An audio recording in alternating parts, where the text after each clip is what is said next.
Hello ସାଙ୍ଗମାନେ ଆଜି ଆପଣମାନଙ୍କୁ ଦେଖେଇବି କିପରି ଆପଣମାନେ ସ୍କଲାରସିପ୍ ଆପ୍ଲାଏ କରିବେ।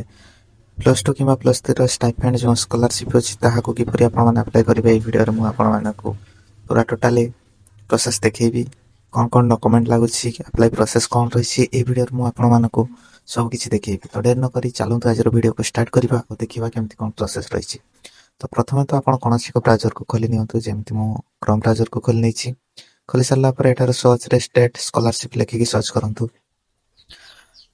କରିସାରିଲା ପରେ ଦେଖନ୍ତୁ ପ୍ରଥମରେ ଯେଉଁ ୱେବସାଇଟ୍ ଆସିଛି ଏହାରି ଉପରେ କ୍ଲିକ୍ କରନ୍ତୁ। କ୍ଲିକ୍ କରିସାରିଲା ପରେ ଏହାକୁ କାଟି ଦିଅନ୍ତୁ। ଏଠାରେ ଦେଖନ୍ତୁ ଲଗ୍ଇନ୍ ଯେଉଁ ଅପସନ୍ ଅଛି ଏହାରି ଉପରେ କ୍ଲିକ୍ କରନ୍ତୁ। ଷ୍ଟୁଡେଣ୍ଟ ଲଗ୍ଇନ୍ ଉପରେ କ୍ଲିକ୍ କରନ୍ତୁ। ଯଦି ଆପଣ ପ୍ରଥମ ଥର ପାଇଁ ଏ ୱେବସାଇଟ୍କୁ ଆସିଛନ୍ତି ତାହେଲେ ପ୍ରଥମେ ଆପଣଙ୍କୁ ରେଜିଷ୍ଟର କରିବା ପାଇଁ ପଡ଼ିବ। ତ ରେଜିଷ୍ଟର ହିଅର୍ ଉପରେ କ୍ଲିକ୍ କରନ୍ତୁ। ତାପରେ ଏହାକୁ ଟିକ୍ କରିକି ପ୍ରୋସିଡ୍ ଉପରେ କ୍ଲିକ୍ କରନ୍ତୁ। କ୍ଲିକ୍ କରିସାରିଲା ପରେ ଦେଖନ୍ତୁ ଏଠାରେ ଆପଣଙ୍କ ଆଧାର ନମ୍ବରକୁ ଏଣ୍ଟର କରନ୍ତୁ। ଆଧାର ନମ୍ବରକୁ ଏଣ୍ଟର କରିସାରିଲା ପରେ ଗେଟ୍ ଓଟିପି ଉପରେ କ୍ଲିକ୍ କରନ୍ତୁ।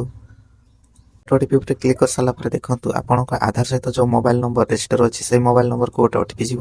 ଏଠାରେ ଆପଣଙ୍କ ଆଧାର ନମ୍ବରକୁ ଯାଇଥିବା ଓଟିପିକୁ ଏଣ୍ଟର କରିଦିଅନ୍ତୁ।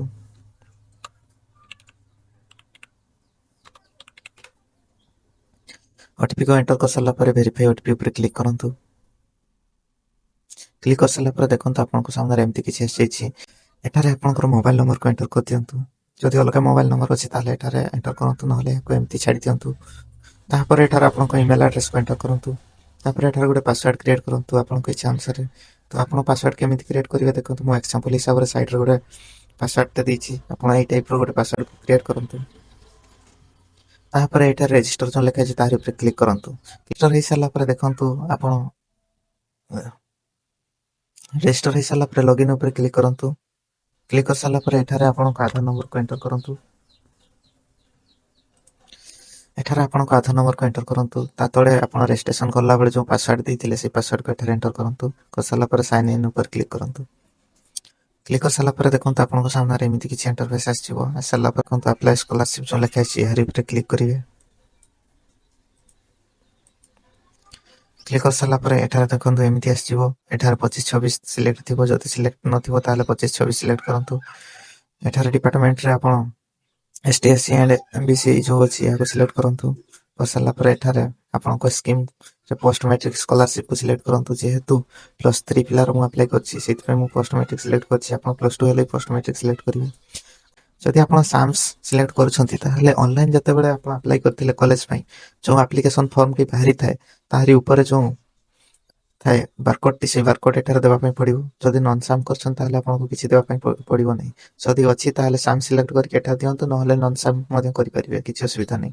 ଯେହେତୁ ମୋର ଅଛି ସେଥିପାଇଁ ମୁଁ ସାମ୍ ସିଲେକ୍ଟ କରିଦେଉଛି। କରିସାରିଲା ପରେ ଏଠାରେ ଯେହେତୁ +3 ପିଲାର ମୁଁ ଆପ୍ଲାଏ କରିଛି ତ ମୁଁ ଡିଗ୍ରୀ +3 ଯେଉଁ ଅଛି ଏହାକୁ ସିଲେକ୍ଟ କରୁଛି। ତାପରେ ଏଠାରେ ଦେଖନ୍ତୁ ବାରକୋଡ୍ ନମ୍ବରକୁ ମୁଁ ଏଣ୍ଟର କରିଦେଇଛି। କରିସାରିଲା ପରେ ସାମ୍ ଡାଟା ଉପରେ କ୍ଲିକ୍ କରିବେ। କ୍ଲିକ୍ କରିସାରିଲା ପରେ ଏଠାରେ ଦେଖନ୍ତୁ ଆପଣଙ୍କୁ OTR ନମ୍ବର ମାଗିଛି। ତ OTR ନମ୍ବରକୁ ଏଠାରେ ଆପଣମାନେ ଏଣ୍ଟର କରିଦେବେ। ଯଦି ଆପଣଙ୍କ ପାଖରେ OTR ନମ୍ବର ନାହିଁ ତାହେଲେ OTR ନମ୍ବର କିପରି କେମିତି କ'ଣ ରେଜିଷ୍ଟ୍ରେସନ କରିବେ ତାହା ଏଠାରେ ଦେଖନ୍ତୁ ଗୋଟେ ୱେବସାଇଟ୍ ଦେଇଛି। ଏହି ୱେବସାଇଟ୍ ଉପରେ କ୍ଲିକ୍ କରନ୍ତୁ। କ୍ଲିକ୍ କରିସାରିଲା ପରେ ଆପଣ ଏଠାରେ ଦେଖନ୍ତୁ ଗେଟ୍ ୟୁଅର OTR ଲେଖା ଅଛି, ଏହାରି ଆପ୍ଲାଏ ନାଓ ଉପରେ କ୍ଲିକ୍ କରିବେ। କ୍ଲିକ୍ କରିସାରିଲା ପରେ ଏଠାରେ ଦେଖନ୍ତୁ ରେଜିଷ୍ଟର ଅଛି, ରେଜିଷ୍ଟର ଉପରେ କ୍ଲିକ୍ କରିବେ। କ୍ଲିକ୍ କରିସାରିଲା ପରେ ଏ ଦୁଇଟିକୁ ଟିକ୍ କରିବେ। ଟିକ୍ କରିସାରିଲା ପରେ ନେକ୍ସଟ ଉପରେ କ୍ଲିକ୍ କରିବେ। ତାପରେ ଏଠାରେ ଆପଣଙ୍କ ମୋବାଇଲ ନମ୍ବରକୁ ଏଣ୍ଟର କରିବେ। ଆଧାର ସହିତ ଯେଉଁ ରେଜିଷ୍ଟ୍ରେସନ ଥିବ ମୋବାଇଲ ନମ୍ବର, ସେ ମୋବାଇଲ ନମ୍ବରକୁ ଏଣ୍ଟର କରିବେ। ତାପରେ ଗେଟ୍ OTP ଉପରେ କ୍ଲିକ୍ କରିକି ଏଠାରେ OTP ସବମିଟ୍ କରିବେ। ସବମିଟ୍ କରିକି ଭେରିଫାଇ ଉପରେ କ୍ଲିକ୍ କରିବେ।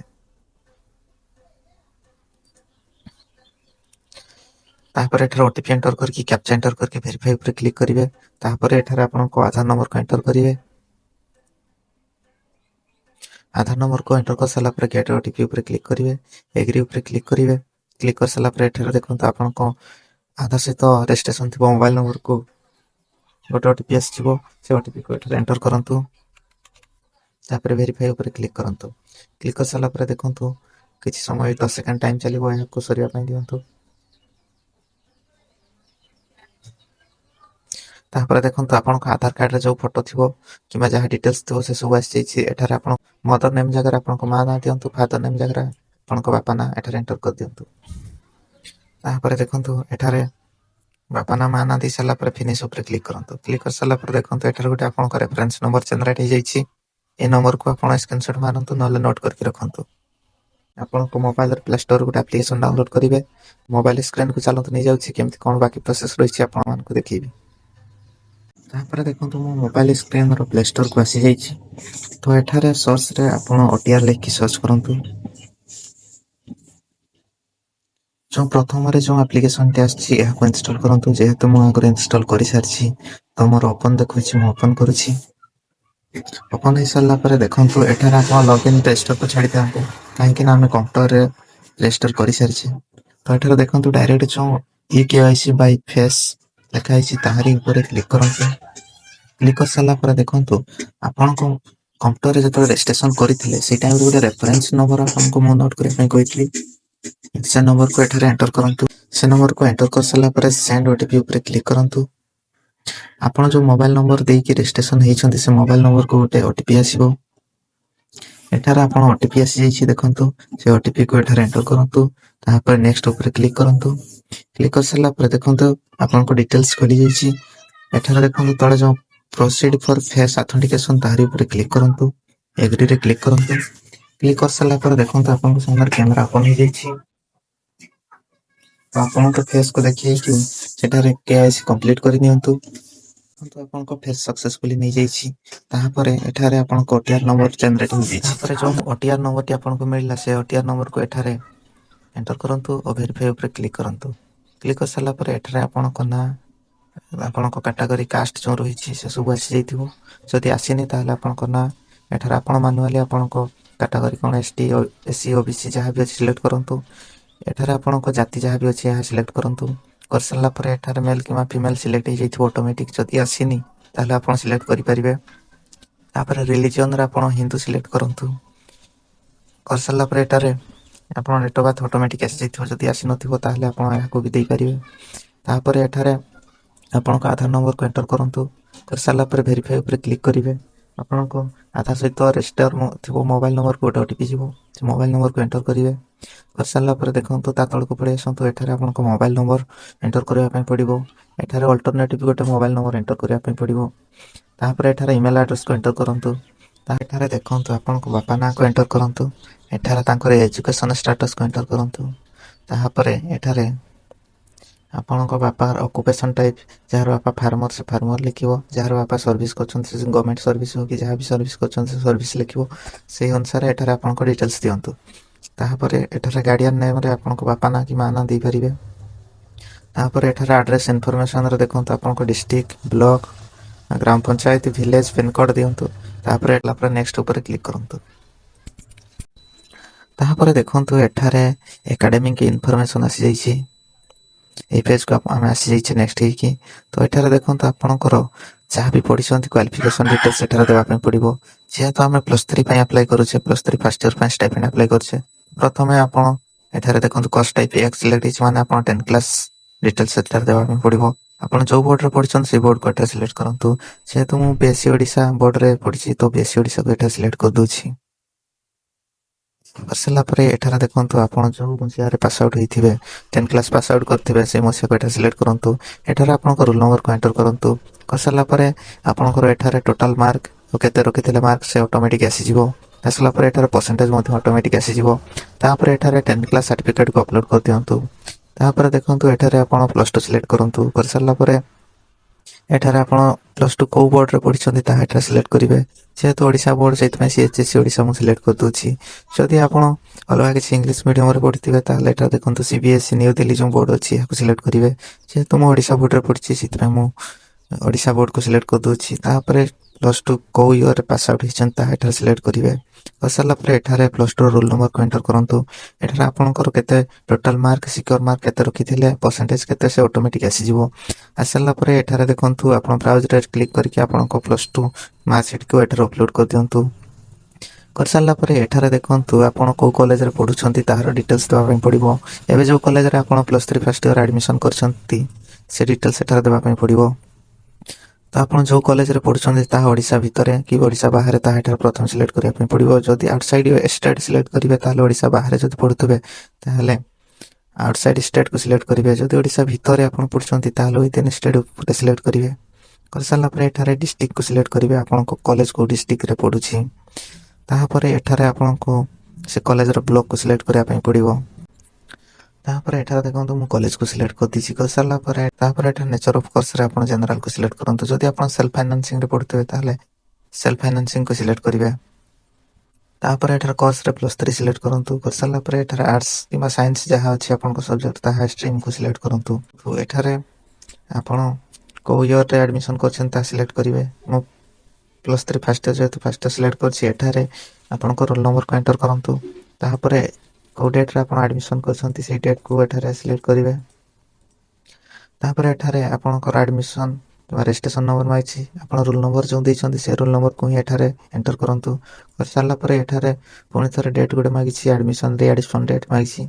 तो जेहेतु मु फर्स्ट ईयर अछि तो एडमिशन करछि तो से एडमिशन डेट को ही एठारे मु एंटर कर दूछि। जदि एठारे आपण सेकंड ईयर हेबे जते बेले तो सेकंड ईयर सिलेक्ट करला पर एठारे एडमिशन डेट को आपण माने एंटर करिवे। कर साला पर एठारे आपण का अपर आईडी अछि कि बोली 50 जदि अछि ताली यस करके अपर आईडी दंतु नहले न करके को एटा नोट येट ऊपर सिलेक्ट करंतु। कर साला पर आपण हॉस्टल की डे स्कॉलर बोली पचारि छी तो एठारे जदि आपण हॉस्टल रे रहि की पढछन ताल हॉस्टल सिलेक्ट करिवे। जदि घर जी आसपा करछन ताल डे स्कॉलर सिलेक्ट करिवे। कर साला पर जेहेतु मु +3 फर्स्ट ईयर पय अप्लाई करछि स्टाइपेंड तो +2 को मु सिलेक्ट कर दूछि। कर साला पर +2 डिटेल्स जहा भी थिला से ऑटोमेटिक एटा को आसी छी। एठार खाली आपण को मार्कशीट के अपलोड कर दियंतु तापर नेक्स्ट ऊपर क्लिक करंतु।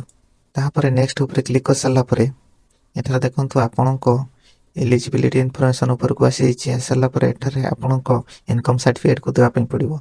जदि आपण को इनकम सर्टिफिकेट नाही ताले आपण को बापा किबा मां रो इनकम सर्टिफिकेट को दियंतु। तो से इनकम सर्टिफिकेट को कोई ईयर रे आपण बाहर करछंती सर्टिफिकेट ऊपर देखंतु मेंशन करा हिची तो से ईयर को सिलेक्ट करंतु। आपण इशू हिची सर्टिफिकेट को सिलेक्ट करिवे। आपण को सर्टिफिकेट ऊपर लिखाई थिबो देखंतु मो साइड रे गोटे सर्टिफिकेट देखै छी।